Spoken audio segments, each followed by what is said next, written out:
Le Premier ministre Abiy Ahmed a déclaré que le pays s'efforcera d'assurer une couverture électrique à 100% en Éthiopie au cours des 5 prochaines années.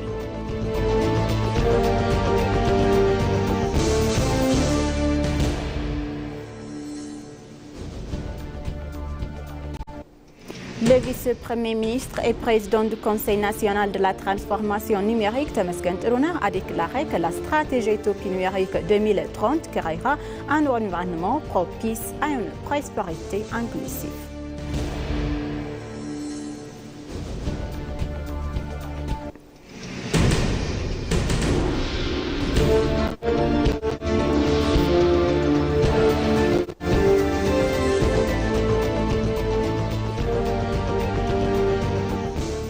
Bonjour chers téléspectateurs et bienvenue sur ABC, c'est notre journal d'aujourd'hui du mardi 23 décembre 2025. C'est moi Samra Gourado avec le journal, restez avec nous. Le Premier ministre Abiy Ahmed a déclaré que l'Éthiopie s'efforcera d'assurer une couverture électrique à 100% en Éthiopie au cours des 5 prochaines années.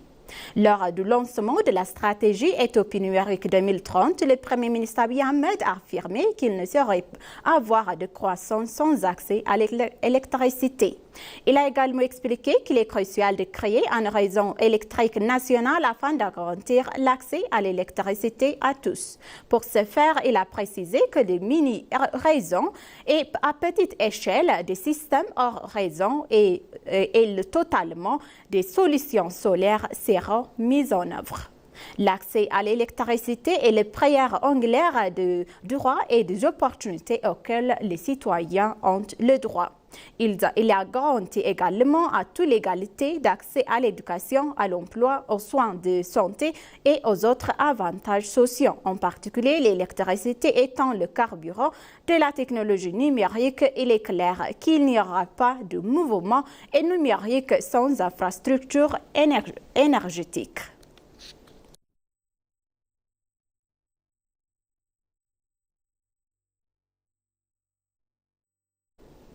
Le vice-premier ministre et président du Conseil national de la transformation numérique, Temesgen Tiruna, a déclaré que la stratégie Éthiopie numérique 2030 créera un environnement propice à une prospérité inclusive. S'exprimant lors de la clôture du programme Éthiopie numérique 2025 et du lancement officiel de la stratégie 2030, il a souligné que l'Éthiopie dispose à la fois de l'ambition et du potentiel nécessaires à une croissance durable portée par les technologies numériques. Il a rappelé que les réformes économiques ont été déjà transformées plusieurs secteurs clés, notamment les services gouvernementaux, les services financiers, l'administration publique, la connectivité et la sécurité contribueront ainsi que l'essor du secteur numérique national en Éthiopie. La stratégie Éthiopie numérique 2030, récemment approuvée par le Conseil des ministres, marque selon lui une nouvelle étape historique pour l'Éthiopie.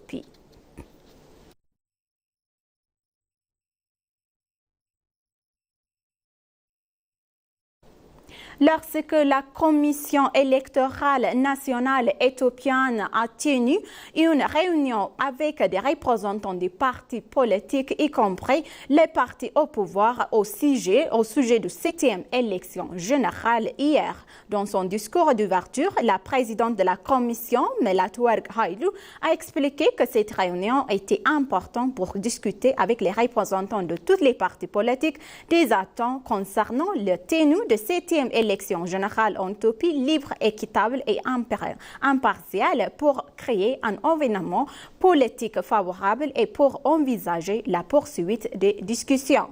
Elle a présenté le travail accompli jusqu'à présent par le Conseil et les travaux en cours. Les partis politiques participants ont remercié le Conseil pour la subvention et le dépôt de signatures de soutien aux candidats et à la préparation du forum. En conclusion, Melatwerk Haïlou a remercié les partis pour leurs commentaires et des questions indiquant que le forum de consultation et de discussion sur la situation sécuritaire et les autres questions liées aux élections se poursuivraient. De même, elle a précisé que les partis attendaient le document relatif à la préparation du budget.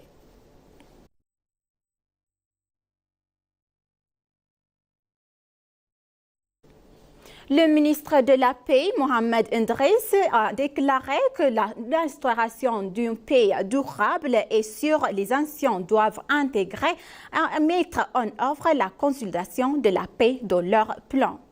Le ministre de la Paix, en collaboration avec la Chambre de représentants du peuple, a organisé un forum de discussion portant sur des questions que les conseils fédéraux et régionaux peuvent aborder dans leur activité législative et de suivi et de contrôle. Le ministre de la Paix, Mohamed Idriss, a affirmé que lors de la prestation des services et des structures gouvernementales de niveau local au niveau fédéral doivent fonder leurs services et leurs besoins et des intérêts de la population. Il a expliqué que la paix ne dépend pas d'une seule institution, mais elle est l'affaire de tous les individus, institutions et organisations. Elle résulte de la présentation des services, du développement des infrastructures et de l'interaction avec la communauté. Le ministre a déclaré que la paix commence lorsque chaque institut et chaque individu est en mesure de remplir correctement ses responsabilités.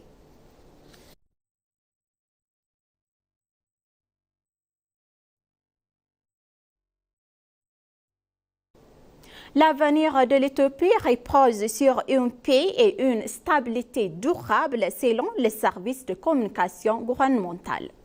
Le service de communication gouvernement a déclaré que les récents débats publics organisés dans différentes villes éthiopiennes ont permis à la population de se faire entendre et ont constitué une plateforme d'échange et elle s'engage en faveur d'une paix et d'un développement durable éthiopien. Les participants ont souligné que la préservation, la prévention et la maîtrise des tendances qui réunissent l'Éthiopie nationale sont essentielles pour garantir la paix et la stabilité du pays ainsi que pour s'ouvrir son chemin vers la prospérité. Le service de communication a notamment indiqué que la paix et la stabilité est un engagement en plein temps et il est tout à fait envisageable et que la population surveille et protège activement l'environnement et la collective étroitement avec les forces de sécurité gouvernementales. Il a également souligné que cette forum permettant non seulement de donner plus de poids à la voix du peuple, mais aussi de renforcer les liens entre les citoyens et les institutions gouvernementales. Il a ajouté qu'il est possible de bâtir un climat de confiance et de coopération en abordant ouvertement les défis rencontrés et en proposant des solutions.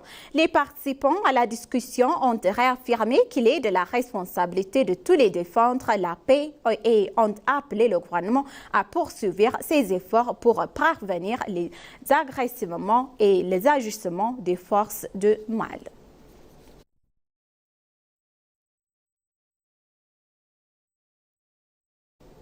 Dans un entretien avec ENA, M. Bin Mouslamine, donc secrétaire général de l'Organisation de la coopération du Sud, a souligné que nous vivons un moment historique. Il a évoqué la transition en cours de l'ordre géopolitique et établi dans les années 1990 vers un nouvel ordre mondial en pleine mutation, ajoutant que les pays du Sud, notamment en Amérique latine, en Afrique et en Asie, se trouvent actuellement à la croisée du chemin. Mouslamine a également insisté sur l'urgence de la coopération Sud-Sud, la jugeant plus pertinente que jamais. Il a ajouté toutefois, il a souligné que les pays du Sud ont besoin d'institutions et d'organisations financières renforcées pour appuyer leurs efforts et plaider pour la création de coalitions de type OPEP axées sur l'agriculture, les ressources minières critiques et qui consolident la position collective des pays du Sud face à un contexte mondial et en constituant évolution. Le rôle de l'Éthiopie donc est incontestable, donc crucial pour faire progresser la coopération Sud-Sud, non seulement en tant que membre de l'ORSEC, mais aussi en tant que pilier diplomatique, a-t-il ajouté.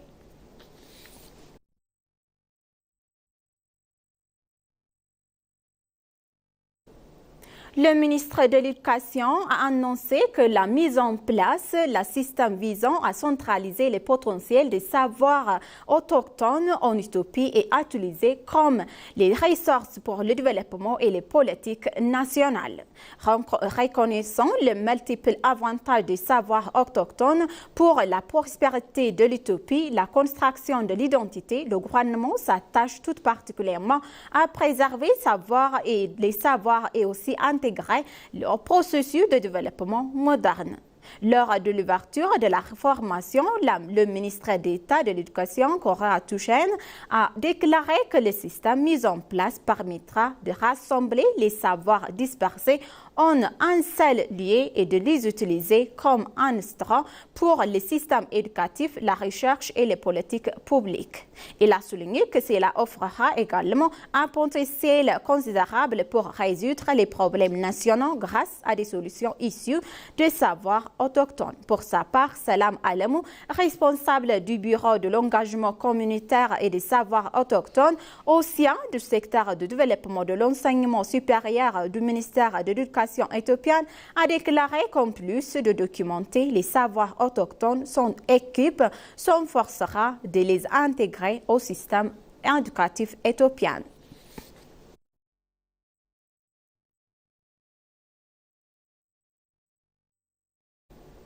L'Institut éthiopien de gestion de la construction a été invité par la Commission permanente des affaires urbaines et des infrastructures et des transports de Chambre des représentants du peuple à renforcer davantage le secteur de la construction pour l'utilisation de connaissances et des technologies modernes. Dans ce cadre, l'Institut a organisé un atelier réunissant différents acteurs du secteur axé sur les soutiens à la recherche et au développement afin d'améliorer la performance des projets de construction.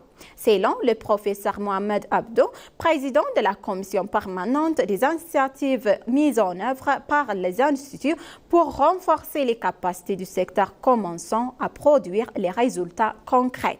Il a toutefois souligné la nécessité de poursuivre les recherches pour remédier aux problèmes récurrents et des qualités de retard et de dépassement de coûts observés par le passé.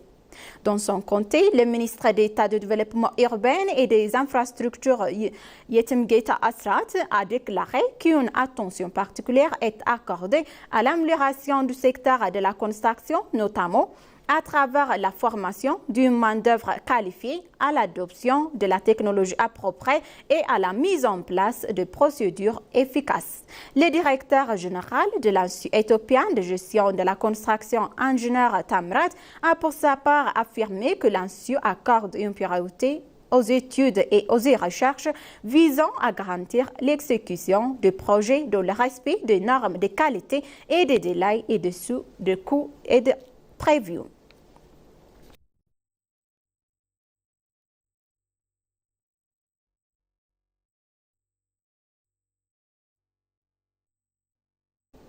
Chers téléspectateurs, maintenant je vous rappelle les titres principaux. Le Premier ministre Abiy Ahmed a déclaré que le pays s'efforcera d'assurer une couverture électrique à 100% en Éthiopie au cours des 5 prochaines années.